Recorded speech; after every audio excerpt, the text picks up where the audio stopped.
Livro Banco da Vitória, A História Esquecida. Por Roberto Carlos Rodrigues. Segunda edição. Setembro 2016. Saiba mais no nosso site bancodavitoria.com.br.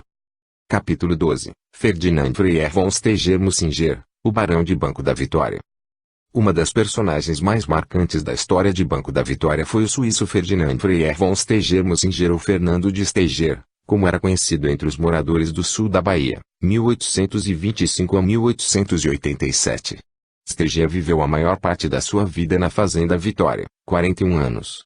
Ele chegou à propriedade em 1851 para atuar como administrador e neste período teve início o grande ciclo de desenvolvimento econômico da fazenda que chegou a ter mais de 120 escravos e grande produção de cana-de-açúcar, aguardente, farinha de mandioca, milho, feijão, café e cacau.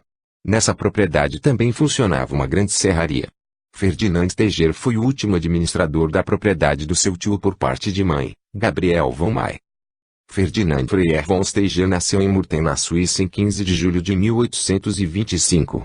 De acordo com os registros da Biblioteca da Burguesia de Berna, o seu nome de batismo era Ferdinand Karl Rodolph von Steger, filho de Albert E. von Steger, 1788 a 1866. E Maria Frederique Caroline von Steger, 1791 a 1876, nascida May von Ruede.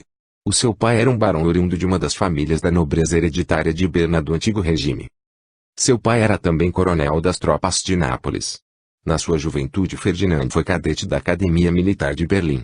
Em 1843 ele ingressou como alferes, aspirante a oficial, no 58º Regimento de Infantaria da Prússia, instalado em Delfts e foi transferido mais tarde como oficial do mesmo regimento para a colônia. Em 1846, em Berna, ele encontrou um parente de sua mãe, o Sr. May von Uniges, que possuía uma grande fazenda no Brasil, porém, por motivos de doenças não podia residir lá.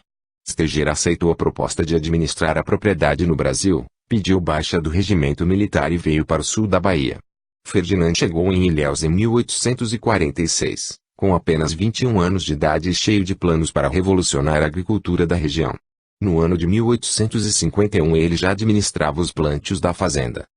Ferdinand von Steger, ao assumir a Fazenda Vitória como proprietário em 1857, ele a comprou pela quantia de 82 contos de réis. Fez nessas terras uma verdadeira revolução agrícola, implantando modernas técnicas de uso do solo e recursos naturais, como construção de barragens, sistema de irrigação e manejos de solos.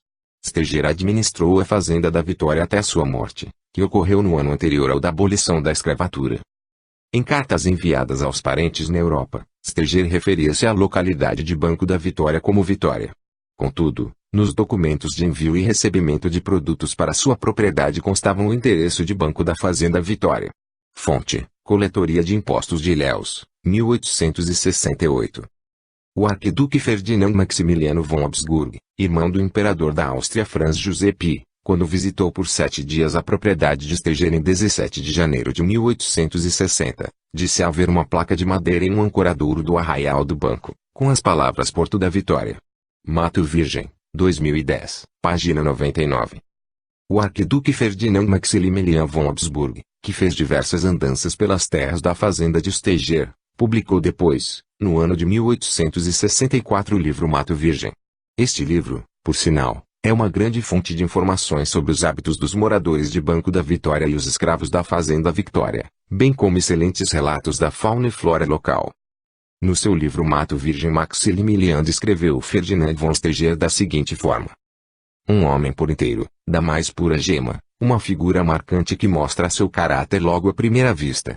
De estatura média, ombros largos, compleição forte, traços expressivos, a coloração da tez saudável e fresca, cabelos louros e leais olhos azuis, sua presença imponente revela firmeza de vontade, atraindo ao mesmo tempo pela impressão de franca generosidade. Uma dessas personalidades marcantes, dessas que rareiam cada vez mais, ou mesmo desapareceram em nossa Europa tão confusa, falsa e afetada, enquanto no Novo Mundo podem desenvolver-se de forma autossuficiente e férrea, na luta com a natureza, na escola revigorante do destino. Steger é um desses homens, como tão bem descreve o excelente Cooper, com sua pena de ouro. Com pessoas assim, Faz-se logo amizade, e a sua companhia é incrivelmente enriquecedora e agradável. A alma supercivilizada se reconforta ao lado delas. Mato Virgem, 2010, páginas 102 a 103. Segundo relatos dos descendentes dos antigos escravos da Fazenda Vitória, a localidade era naquela época conhecida com o nome de Banco da Fazenda Vitória. A Cismaria Victória tinha a extensão de 1 légua em quadro com sua frente para o rio Cachoeira e fundos para a Cismaria do Iguape ou Sertões do Iguape e terras da família Lavigne. Vizinha a Cismaria Victória existia na região oriental a Cismaria Esperança e na área ocidental a Cismaria do rio Cachoeira pertencente a Antônio José Pereira Aroca. No dia 25 de junho de 1851 Steger se casou com Amélia Maria de Sá Bittencourt, de 17 anos de idade, filha do coronel Egídio Luiz de Sá, dono da Cismaria Esperança, vizinha da Fazenda Victória. Deste casamento nasceram além dos filhos que morreram pequenos mais 3 filhos e 5 filhas. No ano seguinte ao seu casamento Steger adquiriu o título nobiliárquico de barão. Tornou-se o barão de Banco da Vitória. Na lida da Fazenda Victória Steger liderava um grupo de mais de 120 escravos e pouco mais de uma dezena de empregados. Em cartas enviadas aos seus familiares na Suíça Steger descreve do seu relacionamento amigável com os escravos e a sua atuação como médico para a população de toda a região do Arraial de Banco da Vitória. Relatava também o escriba da atuação da sua esposa na administração da fazenda e no trato com os escravos e empregados. Um bom exemplo de boa relação com os escravos da Fazenda Victória, vê-se nas cartas do seu proprietário que dizia andar sempre desarmado entre os escravos e que jamais fora atacado por um deles, que ao contrário, tinha-lhe grande gratidão e apreço. Ferdinand Steger tornou-se também um médico famoso em Ilhéus. Estudara medicina por um curto período, antes de emigrar. Porém, já possuía inclinações para a anatomia desde jovem. No Brasil enveredou pelos estudos da medicina de forma autônoma e autodidata. Nas proximidades de Banco da Vitória ele estabeleceu um pequeno hospital onde atendia seus escravos e moradores do Arraial. Neste hospital, ele também atendia diversos moradores de Ilhéus e região que não tinham um médico a quilômetros de distância. Além da Fazenda Victória Steger empreendeu outra fazenda na região do Rio Salgado, a cerca de 50 quilômetros a oeste da Fazenda Victória, onde além de colocar a mata abaixo ele também plantou cacau e alguns pés de café. Nesta propriedade ele criou um pequeno aldeamento indígena onde também tratava os doentes da região. Além de administrador, médico e desbravador Ferdinand Steger tinha amplos conhecimentos de botânica e flora e por conta disso ajudou a identificar e descrever diversas plantas e ervas medicinais locais.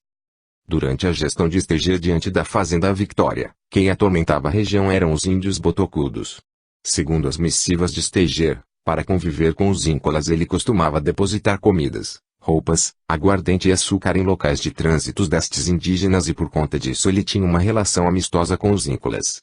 Suas cartas citam também que Steger tratou diversas vezes de índios doentes no seu hospital que ele mantinha em sua propriedade. A cultura principal da Fazenda Victória era o café e devido sua alta qualidade o produto era exportado para a Europa, onde o produto recebeu diversas condecorações. Porém, o plantio do café naquela região era muito complicado devido ao clima e aos custos. Por conta disso, logo após assumir a propriedade Steger plantou também algodão e cana-de-açúcar para a produção de aguardente e açúcar. Entanto, o que realmente viabilizou o empreendimento foi a plantação de cacau que logo tomou conta de quase toda a propriedade e literalmente enriqueceu de forma surpreendente seu proprietário. Quando Ferdinand Steger morreu em 3 de maio de 1887, aos 62 anos de idade, havia mais de 20 mil pés de cacau plantados na Fazenda Victória e essa era a segunda maior produtora deste fruto em todo o Brasil. No arrolado do seu inventário a Fazenda Victória com todos seus bens foi estimado em $72.000, sem a descrição dos antigos escravos. Possivelmente no século XIX Ferdinand von Steger era o maior proprietário de escravos de Ilhéus, com vasto plantel e grandes fortunas oriundas dessas posses. Após a morte de Ferdinand Steger a Fazenda Vitória foi administrada por Ferdinand Steger Filho, 1853 a 1923, e depois pelo marido de Marta Steger, Hermânilo Senhop. Hermânilo Senhop que fora esposo de Marta Steger, que herdara a fazenda de seu primeiro marido Ferdinand Steger Jr. Ferdinand von Steger foi sepultado no Bahia Friedenfriedhof, cemitério dos estrangeiros, ou cemitério dos alemães, em Salvador, Bahia. Na época de Ferdinand von Steger à frente da Fazenda Victória várias benfeitorias foram realizadas no Arraial de Banco da Vitória, como a implantação do Hospital da Fazenda Victória, A extensão da estrada da fazenda margeando o sopé do Alto da Santa Clara até o porto do Jenipapo, que foi ampliado pelos escravos de Esteger no final da década de 1850. A abertura da estrada do Descansa-Caixão até os limites da Cismaria do Iguape, abertura de área para mercantilização de animais, mulas, burros, cavalos, e abates de bois no antigo matadouro da localidade que ficava no início da ladeira do Descansa-Caixão, na área recente do antigo sítio do ex-prefeito de Ilhéus Ariston Cardoso. Doação da área do cemitério local e abertura da Rua da Trilha, atual Rua 2 de Julho, parte da Praça Guilherme Xavier e parte da Rua Aldair e acesso atual a ponto sobre o Rio Cachoeira. A Fazenda Victória foi um dos primeiros laboratórios agrícolas da Bahia, onde Esteger realizava diversos estudos sobre as lavouras da fazenda, principalmente o café, cacau e cana-de-açúcar, a fauna e a flora da região. Todos esses estudos foram detalhadamente descritos em cartas enviadas aos seus parentes na Suíça e podem ser acessados no blog ferdinandvesteger.blogspot.com.br, setembro de 2016. Outras fontes biográficas de Ferdinand von Steger encontram-se no artigo Barão von Steger, publicado em 1939 por Ramiro Berbete de Castro, no jornal Dom Casmurro e, no estudo Introdução à Biografia do Barão Fernando de Steger e Fatos sobre sua família, de Andréa Paiva de Figueiredo, 2016. bancodavitoria.com.br